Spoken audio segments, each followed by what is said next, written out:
সবসময় সাহায্য করত।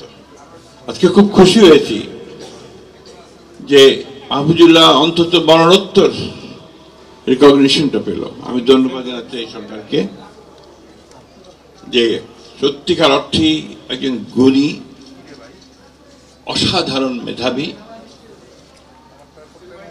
একজন দেশপ্রেমিক, এই কথাটা খুব জোরে বলা দরকার। মানুষকে তারা সম্মানিত করেছেন। মাহফুজুল্লাহ অত্যন্ত মেধাবী ছাত্র ছিল, তার বড় ভাইয়ের মতোই।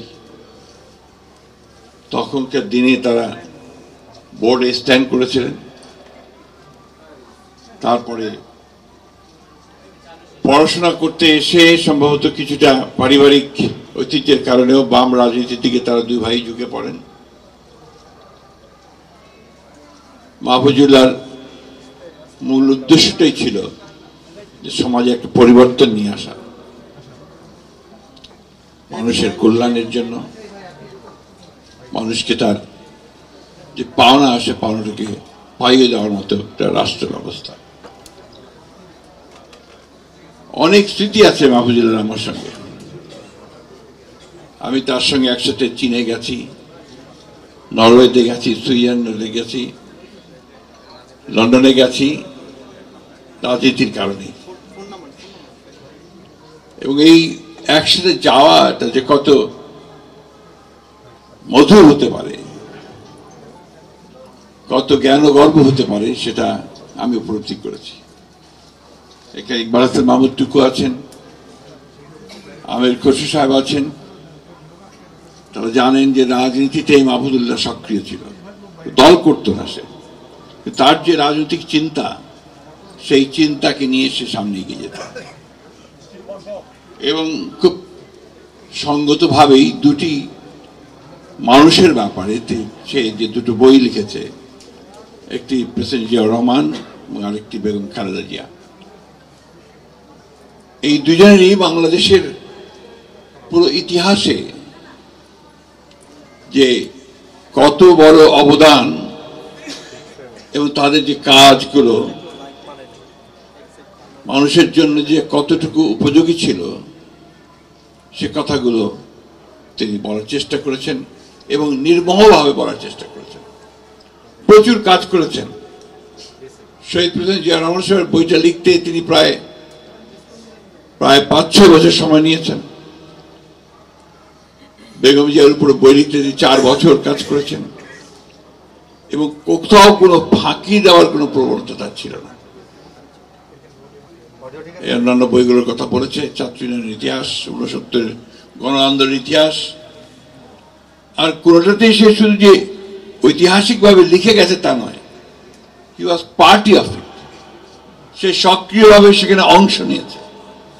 আমি সবচেয়ে বেশি আমার মনে পড়ে যে 14 নির্বাচনের পরে 18 নির্বাচনের আগে এই সময়টা সে অনেক কাজ করেছে এবং তখন সমস্ত দলগুলোকে ঐক্যবদ্ধ করবার জন্য মাহফুজুল্লাহ এবং মাহবুবুল্লাহ ভাইয়ের যে প্রচেষ্টা ছিল, আরেকজন ছিলেন জাফরুল্লাহ ভাই, সে প্রচেষ্টা ছিল একটা অসাধারণ প্রচেষ্টা।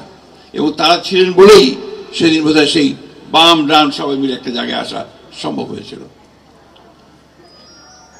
একেবারেই গণতন্ত্রে বিশ্বাসী মানুষ ছিলেন এবং সেই গণতন্ত্রকে প্রতিষ্ঠা দেওয়ার জন্য তিনি কাজ করেছেন।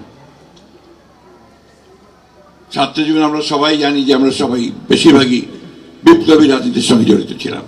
মাহবুবুল্লাহ ভাই এখন আছেন, আমরা দেশের শ্রেণী শত্রু খতম করার স্লোগানও দিয়েছি মাহবুবুল্লাহ ভাইয়ের সঙ্গে। নান্নু ভাই, তো সেই শ্রেণী শত্রুর ব্যাপারটা যে সঠিক ছিল না, খতম করার ব্যাপারটা সঠিক ছিল না, এবং তারপরে আমরা যে আমাদের রাজনীতির যে চিন্তা ভাবনাগুলো পরিবর্তন সব মিলে যে একসাথে কাজ শুরু করেছিলাম। আজকে অত্যন্ত আশাবাদী আমরা সবাই যে সেই ফ্যাসিবাদের পরিবর্তন হয়েছে, ফ্যাসিবাদ পালিয়ে গেছে এবং সেই আন্দোলনের মধ্য দিয়ে পালিয়েছে। আমির খসরু সাহেব বলেছেন যে দীর্ঘদিন ধরে এই দেশের রাজনৈতিক দলগুলো তারা যে চেষ্টা করেছে, তারা যে ফ্যাসিবাদের বিরুদ্ধে লড়াই করেছে, সংগ্রাম করেছে, সব শেষে ছাত্র এবং জনতার সমবেত প্রচেষ্টায় সেই সম্ভব হয়েছে। আজকে একটা আশার আলো সবাই আমরা দেখতে পাচ্ছি যে আবার নতুন করে বাংলাদেশকে আমরা গড়ে তুলব। সবাই কথাটা বলছি, এটাতে সবারই আমার মনে হয় আরো অনেক বেশি আন্তরিক হওয়া প্রয়োজন এবং সত্যিকার অর্থেই আমরা যেন সবাই ভবিষ্যৎ প্রজন্মের জন্য যে কথাটা এখানে বলা হয়েছে যে বাসযোগ্য দেশ, তিতুমির বলেছে, সেই বাসযোগ্য দেশ তৈরি করার জন্য আমরা সবাই যেন কাজ করতে পারি। মাহফুজুল্লাহর প্রতি আমাদের সম্মান দেখানো তখনই সফল হবে, চূড়ান্ত হবে যদি আমরা তার এই আরাধ্য কাজটা আমরা করতে পারি। আমাদের তো এখন অনেক বয়স হয়েছে, এখন এখানে সব নবীনেরা আছেন, তরুণেরা আছেন, তার দেশকে নতুন করে চিন্তা করছেন। কিন্তু সেই চিন্তার মধ্যে কিন্তু সবসময় একটা জিনিস আমার কাছে মনে হয়, যে কথাটা মনে রাখা সকলের দরকার, যে মাহবুবুল্লাহর যে কন্ট্রিবিউশন অথবা তারও আগে এই দেশকে সুন্দর করার জন্য যাদের অবদান, সেই অবদানগুলোকে যেন আমরা কখনোই ভুলে না যাই।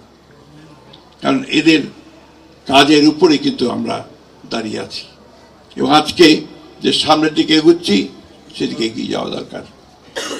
অত্যন্ত প্রগতিশীল মানুষ ছিলেন মাহফুজুল্লাহ এবং কালোকে কালো বলতে দ্বিধা করতেন না, সাদাকে সাদা বলতে নেশা করতেন না। এবং যে কথাটা এখানে অনেকে বলেছেন যে তার যে তর্ক সেখানে তিনি অত্যন্ত সাবলীল ভাবে তার বক্তব্যটাকে এমন ভাবে উপস্থাপন করার সক্ষমতা তার ছিল যে সেখানে প্রতিপক্ষ সেখানে নিঃসন্দেহে পরাজিত হতো। মাহফুজুল্লাহর পরিবার তারা অনেক কষ্ট করেছেন। যে কথাটা কিছুক্ষণ আগে একজন বলেছিলেন যে আজকালকার সাংবাদিকেরা অনেকেই, আমি সকলের কথা বলি না, অনেকেই তারা তো নিজেদের আখের গোছানোর জন্য আপনার দালালি করে। কথাটা ভালো হলো না, তারপরেও কথাটা বলতে হলো এবং বাড়ি ঘর প্লট সব জোগাড় করে। মাহফুজুল্লাহর কিছুই ছিল না। মাহফুজুল্লাহ চিকিৎসার জন্য তার পরিবারকে, তার বন্ধুদেরকে অন্যের কাছে হাত পাততে হয়েছে। এখনো তার ছেলেমেয়েরা বাইরে আছে, দেশে আছে। আমি তাদের প্রতি আমার সবসময় দেখা করতে পারি না, এই জন্য ক্ষমা চেয়ে নিচ্ছি, কথা বলতে পারি না। আমার খুব কষ্ট হয়, মাহফুজুল্লাহর কথা মনে হলে খুব কষ্ট হয়। বিশেষ করে আমি ব্যক্তিগতভাবে তার কাছে অত্যন্ত ঋণী। সবসময় সে আমার সঙ্গে যোগাযোগ রাখতো, আমার ভুলটা দেখিয়ে দিত, আমাকে সামনে পথ দেখাতো যে এই ভাবে বলেন, এইভাবে কাজ করেন, এটা করেন। এই জিনিসগুলো আমি আর পাওয়ার আমার লোক নেই। যাই হোক, আমি বললাম না আমি আজকে গুছিয়ে কথা বলতে পারবো না। মাহফুজুল্লাহকে আমরা মিস করি, আমি ব্যক্তিগতভাবে ভীষণ মিস করি এবং তাকে হারানোটা আমাদের জন্য সত্যিকার অর্থে একটা বিরাট শূন্যতা সৃষ্টি করেছে। খুশি হয়েছি যে তাকে অন্তত তার মরণোত্তর একটা রিকগনিশন দেওয়া হলো। আসলে আমরা সবাই তার মাগফিরাতের জন্য দোয়া করি। ভিশনের ফুলঝুরি মেগা অফারে ফ্রিজ কিনলেই পাচ্ছেন 16 পিসের আকর্ষণীয় গিফট বক্স একদম ফ্রি।